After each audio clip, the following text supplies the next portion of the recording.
If you are going through the day and you are fixated on things like fun or something like love, love is a little more heavy duty than fun, but you can accomplish it, some of you, quickly anyway. Appreciation is something that's quite easy to accomplish as you fixate on it.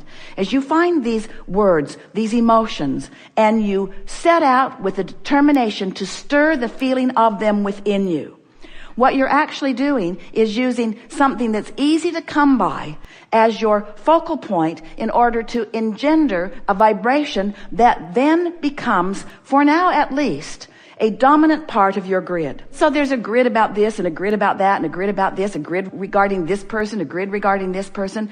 So we want you to picture this core grid within you. And we want you to think about other pieces that come in that go da-da-da-da-da-da, that just take you right in alignment, right to who you are.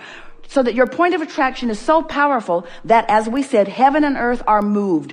Things and people around you are inspired to play with you in the vibrational patterning that you've established.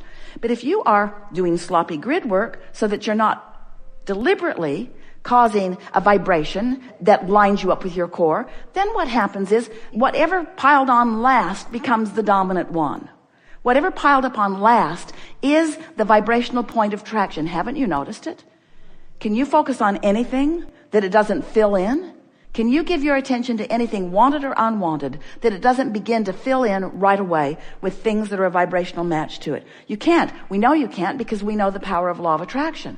But where your power is, you cannot control law of attraction's response to your vibration, because it's consistent and it's fair and it's vivid, it's crystal clear, and it's always accurate every single time. You can't control law of attraction. You can't say, time out. You can't say, I want a do-over. Well, you can say, I want a do-over, because you can set a different grid into motion every 17 seconds. But you can't say, I take that back. All you can do is no longer spew it again. Some years ago, we were offering an analogy that it's like you're moving through time and you're spewing this red, inky, misty stuff out there. And it's just out there and it's sort of fogging up the room. Doesn't smell that good either. And it's making it more difficult for you to see. It's muting your experience. And if you would just stop doing that thing you're doing, that mist would dissipate. It would clear out in a little bit. Much faster than you realize. But what happens is, because most people are reacting to the environment around them, you've had a grid going that filled in with a manifestation. Now you've got your attention on the manifestation, so you're shoring up that grid, which is filling in with another manifestation. Now your attention's upon that manifestation, so you're shoring up that grid. So today, as we are talking about the art of allowing, what we're really talking about is making a concentrated, more determined, more conscious effort. And we don't really like the word effort, but decision, decide, focus. Sometimes it takes a little effort to distract yourself from the reality of the grid that is filled in while you get hold of the vibrational core of the well-being that is dominant. And then it is our promise to you that that core dominant grid of well-being and fun and clarity and joy and vitality will fill in with things that match it. And it will happen as soon as today. So it is our absolute knowing that as this day unfolds, that it will once again be co-creating at its best. A powerful thing that we want you to remember is that deliberate creation is about deliberate focus. And deliberate focus is about deliberate point of attraction. And deliberate point of attraction is about deliberate rendezvous with all peoples, places, things, events, thoughts, circumstances, all things that you want. You'll rendezvous with them. If you can put creation, deliberate creation, into the picture of law of attraction, orchestrating the details that causes, facilitates, because you're causing it with your vibration, that facilitates the coming together of the constantly moving vibrational parts. So you will therefore care more about how you feel, because how you feel is your indication of how well you're rendezvousing with the parts that you want to rendezvous with. The better you feel, the more in alignment for those rendezvous you are. So as we talk about you moving around, do you like that feeling? Moving around, you're at work, you're at home, you're on the road, you're in your car, you're in restaurants, you're in stores, you are in nature, you're in bed, you're moving around your world. And as you're moving around your world, you have a point of attraction that is radiating, emanating, and key to the rendezvous that are happening to you all day, every day. And your point of attraction is about your focus. So just for a little while, we want you to focus on the emotional stance. Because if you focus upon how you feel, what you want and why you want it, which is what I want and how I will feel when I get it, you will deliberately begin generating, emitting a vibrational signal, which we are calling your vibrational grid. It's your point of attraction. Now, your point of attraction has a lot of things going on in it. Usually, you got a grid about money, you got a grid about lovers, you got a grid about your mother, you got a grid about your mother, you got a grid about your mother, you got a grid about your mother. You've got a grid about your government. In other words, you have, in this grid, you have all kinds of things going on. And most of your grid, we love you very much, is because of what you believe. And what you believe is because of what you've observed. But we want to remind you that you can believe other than what you've observed, and then what you will observe will contour to what you believe. That's the thing most people don't get. Most people think that they believe it because they see it.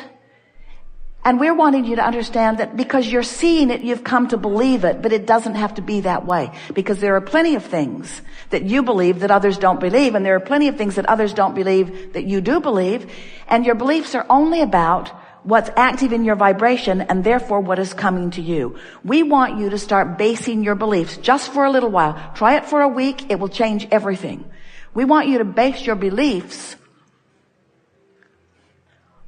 on your emotional grid.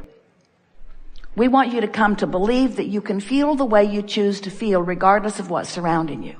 Because when you show yourself that, then you have control of everything that matters to you. Then you've got control of your point of attraction. You don't have control of others' points of attraction, but they weren't any of your business anyway. You have control over your point of attraction. And when you have control over your point of attraction, then you can live happily ever after. Not just someday, now. How are you happy? How are you happy? How are you happy? What are the things you like to do? Do you like to go to concerts where music moves you? Do you like to put your headphones on and just walk and listen? Do you like to go to comedy clubs, or do you like to walk through gardens? Do you like to be with children? What are the things that ring your bells the most? Because when you think of the things, those instances in life, those high points, you were standing at the top of a mountain, maybe you climbed up it for a little while, maybe it took you an hour, maybe it took you 2 hours, maybe it took you a few days, but when you climbed up there and looked over that edge and saw what you saw and felt that exhilaration, have you ever done that, or have you just seen the movie? Well, in either case, when you feel that exhilaration, when you feel those high peak moments, we want you to understand that that is the way you intended to live, moment by moment, hour by hour, day by day, in this physical life experience. You didn't plan on coming and just sort of grinding it out and occasionally carving out a day off where you could go do something fun. That was not your plan. It was your plan to be so presently focused in the variety that surrounds you, that the variety would inspire you to clarity of desire. And it was your intention to guide your attention appreciatively upon the new ideas that were born within you continually, in order to allow the full point of view from the full source within you to be present in your moment with you. Not just an occasional peak moment, but a constant peak moment of blending and alignment.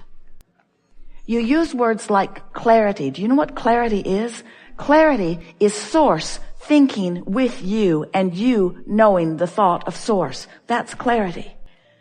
Do you know what humor is? It's you enjoying the spontaneousness of the moment and source enjoying it with you, and you being so on the wavelength of it that the depth and breadth of this insight is so significant that the wholeness of who you are is having the moment in time.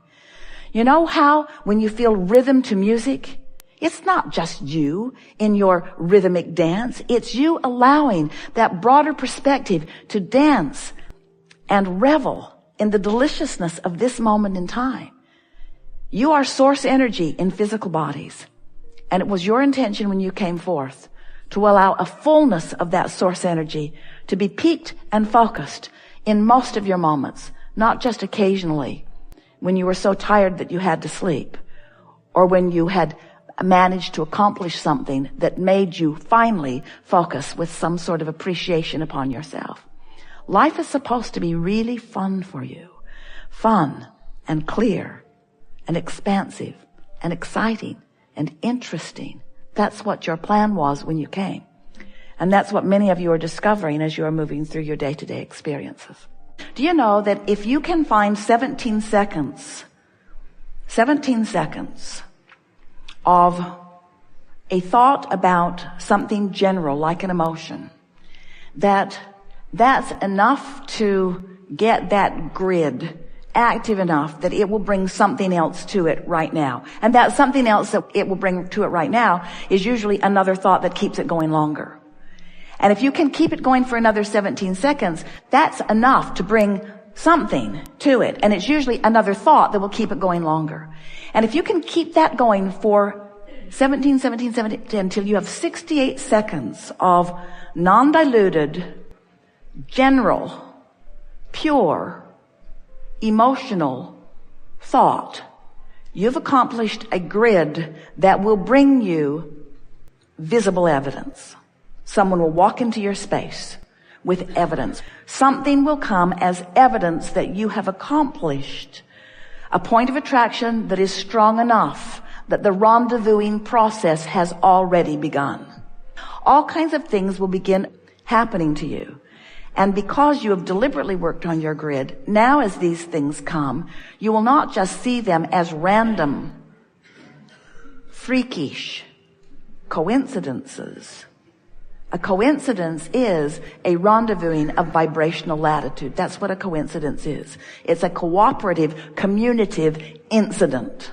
Coincidence is the best word we know that is talking about rendezvousing, which is caused by law of attraction. But you thought it was random. And for most, it is random because you're not thinking deliberately. You're creating by default. But when you start deliberately, 17 seconds, not much to ask of yourself, is it? 17 seconds, it feels pretty good. And then another, and then another, and then another. We have enjoyed this interaction immensely. We are wanting to leave it in this place of understanding. We want you to feel the fullness of that which you are and the fullness of that which you are and provide for us. We want you to know that life is supposed to feel good for you. One day Esther was reaching for Jerry and trying to figure out where he is. And she said to him, I want to know what it's like for you. What are you thinking and what are you doing and where are you? And as long as she was trying to find him out there in some place she does not understand, she couldn't find him. That's what made her feel grief. She couldn't find him because he's somewhere that she doesn't understand, doing stuff she doesn't know, or at least she thought. And then we helped her to understand, and so did he. After a while of looking someplace where he is not, when she realized that he's not out there doing other things, he's in here doing these things. That this really is the leading edge where the interest of non-physical is. Do you follow that? The interest of non-physical is right here.